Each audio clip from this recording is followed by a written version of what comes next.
जोहार झारखंड, मैं चैतन्य कुमार भारती, आप देख रहे हैं हमारा झारखंड न्यूज़। अभी हमारे साथ विष्णुगढ़ प्रखंड में टाइगर जयराम महतो जी हमारे साथ उपस्थित हैं। उनसे सबसे पहला हमारा सवाल रहेगा कि जो यह नियोजन नीति सरकार लाई थी और जो यह इसे कोर्ट ने रद्द कर दिया, क्या कमी रह गया था, किस वजह से यह रद्द हो गया, उस बारे में सर से जानेंगे। सर, आपका सबसे पहले हमारा झारखंड न्यूज़ में स्वागत है। धन्यवाद आपका, आपके चैनल का भी बहुत आभार। आपने आंदोलन के शुरुआती दिनों में बहुत सुंदर कवरेज किया है इस आंदोलन का, तो आपका भी धन्यवाद जी। जहाँ तक नियोजन नीति का प्रश्न है, कहीं ना कहीं बड़ा दुख लगता है कि झारखंड राज्य आज भले अंग्रेज इस देश से चले गए, इस देश को छोड़कर, लेकिन अंग्रेज़ों से भी बुरे लोग आज 22 वर्षों के झारखंड में प्रतिनिधित्व कर रहे हैं। चाहे ब्यूरोक्रेसी की बात करें या फिर विधायिका की बात करें, इन्होंने आज 22 सालों के झारखंड में एक बहुत बड़ा सवाल खड़ा होता है। चूँकि नीति बनाने का काम होता है जो सचिव होते हैं अथवा फिर जो सलाहकार होते हैं जो IAS लेवल के होते हैं, यानी 22 सालों में एक नीति नहीं बन पाती है, तो ऐसी परिस्थिति में कहीं ना कहीं उन IAS के ऊपर और जो विधायिका के अंग हैं, क्योंकि भाई आपका तो दायित्व बनता है निगरानी रखना, उन पर सवाल खड़ा होता है कि आखिर आप राज्य की सत्ता को चला कैसे रहे जी। जब भी कोई ज़िला, कोई नया राज्य बनता है, कोई नया प्रखंड ही भी बनता है, तो सबसे पहले एक नियम बनता है जी कि भाई इस प्रखंड का कार्यभार कहाँ तक होगा जी, इस प्रखंड के सीमा कहाँ तक होगी, एक नियम बनता है। लेकिन आज इतना बड़ा झारखंड, 3.25 करोड़ की आबादी, 79,000 वर्ग किलोमीटर क्षेत्रफल में फैला हुआ झारखंड, इसका नियम नहीं है, एक नीति नहीं बन पाती है। ऐसे में जो हमारे छात्र हैं कहीं ना कहीं अंधकारमय उनको भविष्य लगता है। जहाँ तक सवाल इस नियोजन नीति का, चाहे इससे पहले रघुवर की नीति हो या हेमंत की नीति हो, दोनों पर सवाल लाजमी था। इसलिए लाजमी था कि 10th और 12th जी, जैसे कि हमारे भी बहुत सारे साथी और खासकर बगोदर और विष्णुगढ़ के जिनके बच्चे महाराष्ट्र में रहते हैं, हमको उन्होंने अपना डॉक्यूमेंट्स भेजा है, वे वहाँ से 10वीं 12वीं पास किए हैं, तो उस हिसाब से मुझे लगता है वो झारखंडी नहीं कहला जाएगा। इस नीति के आधार पे वो झारखंड का बेटा है, लेकिन वो झारखंडी होने से वंचित हो जाएगा। हमारे भी बहुत सारे मित्र हैं जो बिहार की सीमाओं से उनका रिलेशन होने के कारण वहाँ से उन्होंने 10वां 12वां पास किया है, उस आधार पे वे लोग भी झारखंडी नहीं कहे जाएंगे। और बहुत सारे लोग ऐसे भी हैं जो यहाँ मेहमान नवाजी करने आए और यहाँ से 10वीं 12वीं पास कर लिए हैं, वे यहाँ के ना होके भी यहाँ के हो जाएंगे। और तो ना जो पैदा हुआ है यहाँ वो झारखंडी कहलाएगा, ना 10वीं 12वीं पास वाले झारखंडी कहलाएंगे। सीधा सीधी है। अभी चाहिए सरकार को बहुत कम समय में 45 से 60 दिनों के भीतर एक नीति लेकर आए जो खतियान आधारित हो, जहाँ जाति अवास्य जो बनने का प्रावधान हो खतियान के आधार पर हो, तभी जाकर इस राज्य के निवासियों के लिए, इस राज्य के युवाओं के लिए जो नौकरियां हैं, नियोजन नियुक्तियां, उन्हें सुरक्षित की जा सकती है। और नहीं तो जो आप देख रहे हैं, इस राज्य को चारों तरफ से चौतरफा लूटा जा रहा है। नियोजन की बात ना करें, आप जल, जमीन, जंगल, पासा, माने पैसा, हासा, भाषा, सबको लूटा जा रहा है और सब लोग तमाशा बीन होकर देख रहे हैं। विधायक खामोश, संसद खामोश, और संसद तो अब देख रहे हैं दूसरे लोगों के पक्ष में खड़े हो रहे हैं। तो इससे स्पष्ट एक संदेश जा रहा है कि इन्हें झारखंड की माय माटी मानुष से कोई फर्क नहीं पड़ता है। आप जिए, मरें, कट जाएं, बर्बाद हो जाएं, कोई वास्ता नहीं है।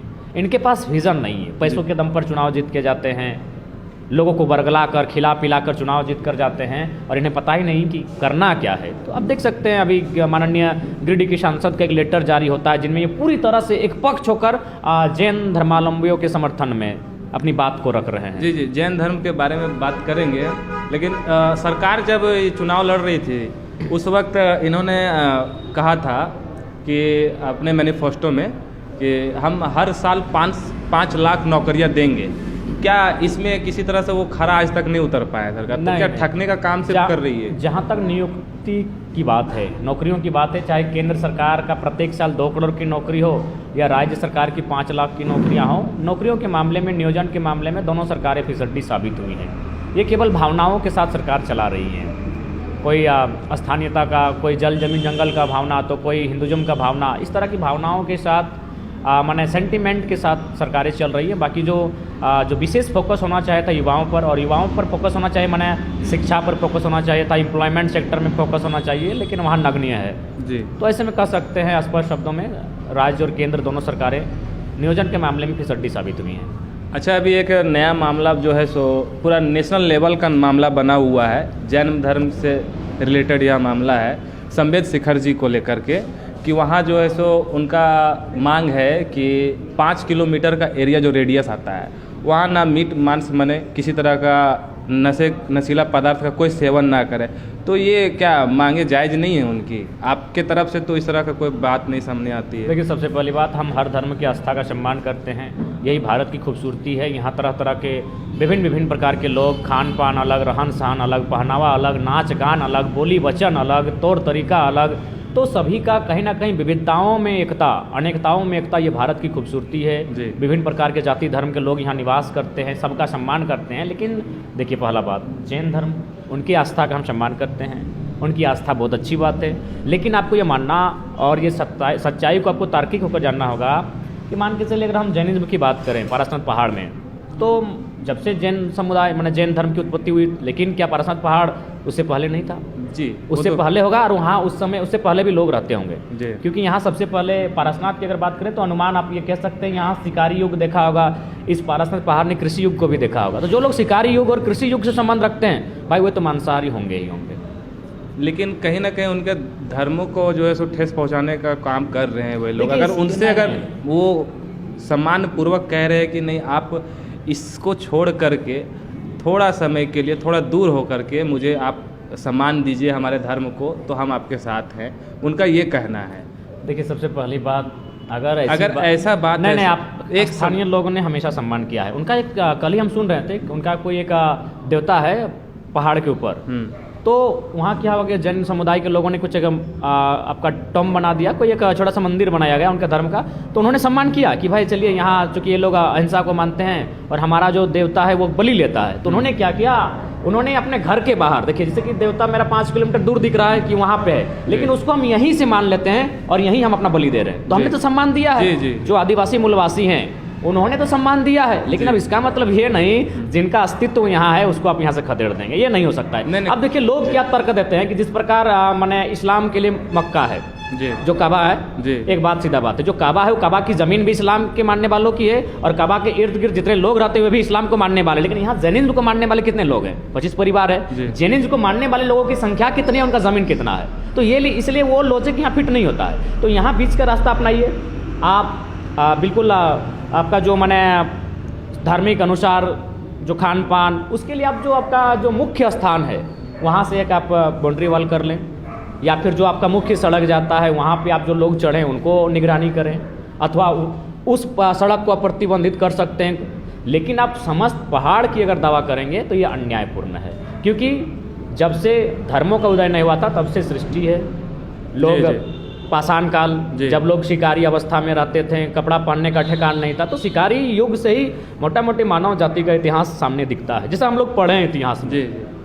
जी, जैसे उन्होंने कहा कि अगर इस तरह का रवैया चलते रहेगा, जो उनके वहाँ के जो जैन समुदाय के अध्यक्ष हैं, जो सुप्रीमो हैं उस जगह के मधुबन के, तो संबित शिखर जी के, तो उन्होंने कहा कि अगर इस तरह का रवैया चलते रहा तो इससे वहाँ के लोगों को भी काफ़ी क्षति पहुँचेगी। पर्यटन में जो लोग आते हैं तीर्थ करने के लिए, जो लोग बाहर से आते हैं वो लोग आने बंद कर देंगे, इस तरह की भी बात उन्होंने कहा। तो इससे क्षति तो पहुँचेगी ना हमारे। सबसे पहली बात, झारखंड ने बहुत कुछ झेला है। कभी BCCL, टाटा, CCCL के नाम पर हमारी ज़मीनें ली गई हैं, हमारे गांव को बेघर किया गया है। अब यदि धर्म की आड़ में अगर हमारे गाँवों को पलायन का झेलना पड़ेगा तो इससे अच्छा है हम लोग अपने गाँव में गरीबी के साथ जी लेंगे, लेकिन अपनी माई माटी से समझौता नहीं करेंगे। आपका सम्मान करते हैं, और आप उस पहाड़ का एक सुरक्षित क्षेत्र देख सकते हैं जहां आपकी आस्था का केंद्र बिंदु है। लेकिन यहाँ डिमांडिंग हो रहा है 5 किलोमीटर, समझ रहे, 5 किलोमीटर यानी बहुत सारा आपके निमिया घाट क्षेत्र के गांव आएंगे, आपका पीरटाण का जो मधुबन का इलाका है वे गांव आएंगे, आपके पानेडी में जो नावाडी, पुरनाडी इत्यादि बांध पंचायत वो गाँव आएंगे। कहाँ जाएंगे वे गाँव भाई,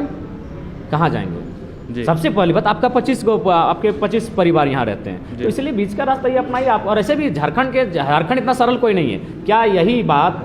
क्या ये बिहार राज्य में हो सकती थी? शायद नहीं हो सकती थी। ये झारखंड सरल लोग हैं, आदिवासी मूलवासी लोग बहुत सरल लोग हैं। आप जो आज जो ज़मीनें वहाँ देखिए, सबसे पहला बात ये विषय सबसे अगर अंदर से आप गहन करने जाएंगे, अध्ययन करना जाएंगे, तो ये सामने आएगा, ये जो पूंजीपति लोग जो मैंने बहुत ऊंची लागत के साथ वहाँ ज़मीनें लेते हैं, ऊंची लागत से ज़मीनें लेते हैं, ज़मीन तो डरा धमका के लेते हैं, और फिर वहाँ बहुत बड़ा ऊँचा कारोबार करते हैं। क्योंकि आज जानते हैं कि धर्म के नाम में जो बिजनेस होता है वो बहुत सुपर होता है, तो ये आज पूरा दुनिया जानती है। तो बीच में उन्होंने नक्सलवाद को आरोप लगाया था कि नक्सलवाद विकास में बाधक है, जब नक्सलवाद नहीं देखा तब वो आस्था पर आ गए हैं। तो इस तरह की साजिशें होती रहती है। अभी पारसनाथ में आग लगता है, आप जाके एक दिन सर्वे कीजिए, जो गांव के लोग हैं उनसे पूछिए, अंदर अंदर पूछिए, उस सर्वे में यही सामने आता है कि अब गांव के लोग आग नहीं लगाते हैं, प्रशासन के लोग और जो ठेकेदार प्रवृत्ति के लोग हैं जिनको बड़ी बड़ी ज़मीनें चाहिए वहाँ फ्लैट बनाने के लिए, वे लोग आग लगवाते हैं। तो ये केवल और केवल महज दिखावा है। आज भी होगा, मैंने मुझे लगता है सबसे अगर वंचित कोई प्रखंड है गिरिडीह में तो मुझे लगता है पीरटांड है। आज भी सबसे ज़्यादा गरीबी है, तंगहाली है, तो आज तक उत्थान नहीं हो पाया है। जबकि यहीं बगल में मधुबन में इतने इतने अरबपति लोग, प्रत्येक परिवार में अरबपति लोग हैं, और किन की ज़मीनों पर? वही आदिवासी मूलवासी की ज़मीनों पर सारी चीज़ें बनी हैं।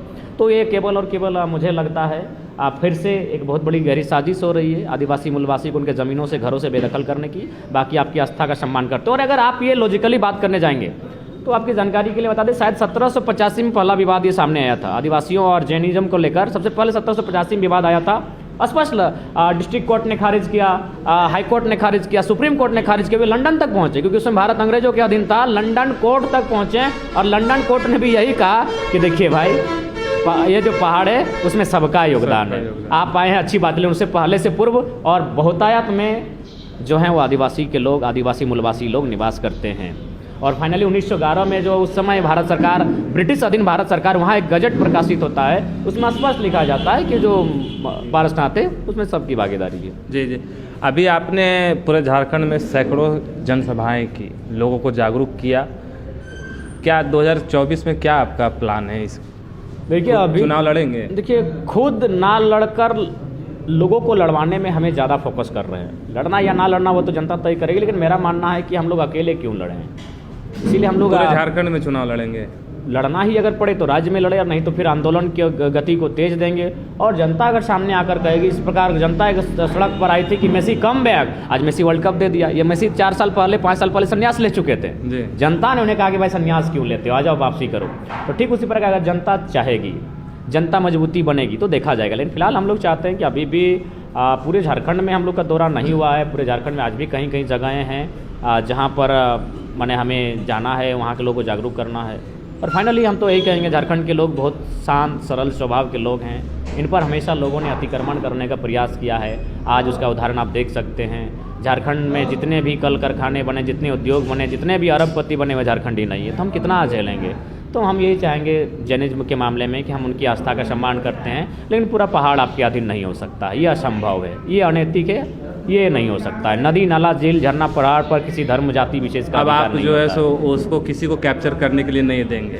हम लोग नहीं, देखिए पहला बात, हम लोग वो हमारा भी आस्था का विषय है, वो हमारी भी आस्था का विषय है। हम लोग भी बड़ा पहाड़ बोलते हैं, कोई मारंग मुरुआ स्थापित है, कहीं सरूल होता है, किसी जगह बहा पर्व होता है। और राज्यपाल महोदया भी आई हैं जो आज देश की राष्ट्रपति हैं। आपकी जानकारी के लिए, अंदर खाने का जानकारी आपको बताते हैं, 2015-16 की बात है, ट्रस्ट के लोग गए थे वहाँ। राज्यपाल मैडम को टूथब्रश था और कोलगेट वगैरह बहुत सारी उन्हें डिब्बे में भर कर दिया था। और वे लोग दलील दे रहे थे कि वहाँ बहुत पिछड़ा क्षेत्र है, वे लोग बहुत ही गंवार किस्म के लोग हैं, हम लोग जाके उनका डेवलपमेंट कर रहे हैं। तो ठीक कुछ दिन बाद आदिवासी कम्युनिटी के लोग भी गए बहापर्व में निमंत्रण देने के लिए। तो उन्होंने, राज्यपाल मैडम ने कहा कि भाई ऐसा सब बात है, ट्रस्ट के लोग आए थे, वे तो बता रहे थे कि आप लोग इस तरह रहते। बोला नहीं मैम, ये पूरी तरह से हमें जल जमीन जंगल से बेदखल करने के लिए और हमें दिग्भ्रमित करने के लिए इस तरह की बातें कही जा रही है। फिर मैं राज्यपाल महोदया ने निमंत्रण को स्वीकार किया और फिर लड़ाई भी थी बहापर्व में। और जब वो राष्ट्रपति बन गई, फिर ये मामला जब उन तक गया, उन्होंने फिर अंदर अंदर हमें भी सूचना मिली है, आदिवासी कम्युनिटी जो सब साथी लोग हैं उनके माध्यम से, कि मैडम ने साफ कहा कि पारसनाथ के विषय में हमको अच्छी तरह जानकारी है, वो सबके, उसमें सबका आस्था है, सबकी आस्था है, तो इसलिए सबकी आस्था का सम्मान रखा जाए, किसी एक के लिए पारसनाथ। मकर संक्रांति के दौरान वहाँ सारे हिंदू हो चाहे जैन हो, वो सारे लोग वहाँ, आदिवासी हो, सब लोग वहाँ पर जाते हैं, घूम करके आते हैं। अगर आपको पहाड़ जो टॉम बने हैं उन पर अगर आपत्ति हो रहा है तो आप उसको कुछ एक रेडियस ले ले और 100 मीटर 200 मीटर में आप उसको रेडियस बना ले। और ऐसे भी तो हम लोग आदिवासी मूलवासी लोग, जंगली लोग हैं, हम लोग नया रास्ता बना लेंगे। अच्छा, जैसे 2024 में अगर चुनाव लड़ते हैं तो क्या आप टाइगर जयराम, आपके जो शिक्षा मंत्री जगन्नाथ महतो जी, उनके खिलाफ खड़े होंगे या फिर दूसरा कहीं? नहीं, अभी तक चुनाव के बारे में नहीं सोचे हैं, और हम तो पहले मंत्री जी के स्वास्थ्य की कामना करते हैं, जल्दी स्वस्थ हो, उनकी जरूरत। लेकिन वो कामना नहीं करते। मैंने कहीं सुना था कि कहीं आपका गाना बज रहा था, तो अच्छा।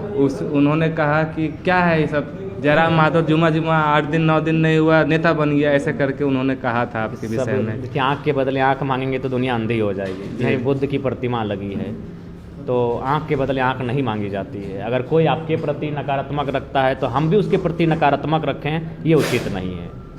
तो इसीलिए हम अलग विचारधारा से चलते हैं, हम अलग विचारधारा से जीते हैं, हम उनके स्वास्थ्य की कामना करते हैं। जी जी। तो फिर क्या मैंने अभी आपका और आगे का क्या क्या प्लान है? अभी फिलहाल जो स्थानीय नीति और नियोजन नीति का मामला चल रहा है, उसे लेकर पूरे राज्य के कोने कोने तक हम लोग को जाना है, नौजवानों को जोड़ना है, किसानों को जोड़ना है, उन्हें एक मैसेज देना है कि राज्य में हो क्या रहा है। फिर उसको करना या ना करना झारखंड की जनता पर निर्भर होगी। विस्थापन का मामला सामने आ रहा है, उस पर भी हमारी एंट्री हो चुकी है लगभग, उस विषय पर भी हम लोग अच्छा पहल कर रहे हैं और परिणाम भी अच्छा सामने आ रहा है। अभी एक बहुत बड़ा मुद्दा चल रहा है झारखंड में धर्मांतरण को लेकर के। बहुत सारे जगहों पर जो है सो इस तरह के क्रिश्चियनिटी जो है हिंदुओं को जो है सो लोभ और लालच दे करके इस तरह के धर्मांतरण कराया जा रहा है। तो इस विषय पर सरकार आज भी मौन है, किसी तरह का कोई पहल नहीं कर पा रही है। देखिए, इसमें हो सकता है सरकार की कोई समस्या होगी या फिर सरकार के कुछ कंडीशन हो सकते हैं, लेकिन मेरा मानना है कि किसी भी धर्म एक आस्था का विषय है। कोई डरा कर धमका कर इस तरह का सिचुएशन सामने नहीं आना चाहिए।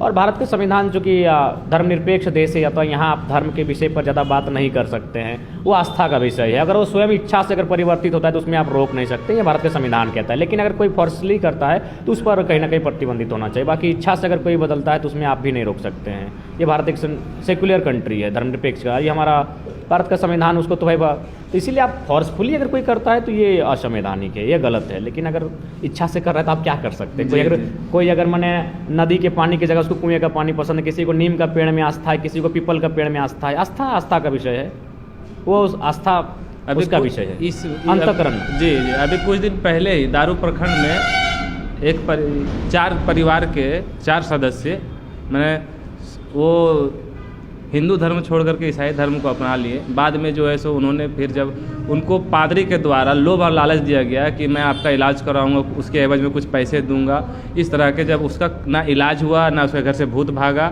तो उन्होंने फिर से जो है सो आकर के ईसाई अपना हिंदू धर्म को अपनाया, गुरुकुल से पंडित को बुला करके। उसके बाद भी आज तक जो है सो वहाँ पर किसी तरह कोई कार्रवाई नहीं हुआ। तो ये क्या है? लोभ और लालच दे करके ही तो धर्मांतरण कराया जा रहा है। देखिए, इस विषय पर काफ़ी स्टडी मेरा नहीं है, तो इस विषय पर टीका टिप्पणी कर पाना और मैंने दलीलों दे, जब तक दलील और तर्क के साथ ना दे तब तक आपको भी ना सुनने में अच्छा लगेगा, ना आपके माध्यम से चैनल सुनने वाले लोग अच्छा लगेगा। तो इस विषय पर कभी अगर कोई जानकारी हम तक आएगी तो निश्चय उसको स्टडी करके हम बात करेंगे। लेकिन हमारा यही मानना है कि किसी का जबरन आस्था परिवर्तन ना हो। बाकी अगर वो स्वेच्छा से करता है तो उसमें हम और आप कुछ नहीं कर सकते हैं। स्वेच्छा से लोग अपना विदेशों से के विवाह कर ले रहे हैं, लेकिन जबरन नहीं होना चाहिए। जी जी। चलिए, आपका बहुत बहुत धन्यवाद अपने विचारों को हमारे साथ साझा करने के लिए। धन्यवाद सर।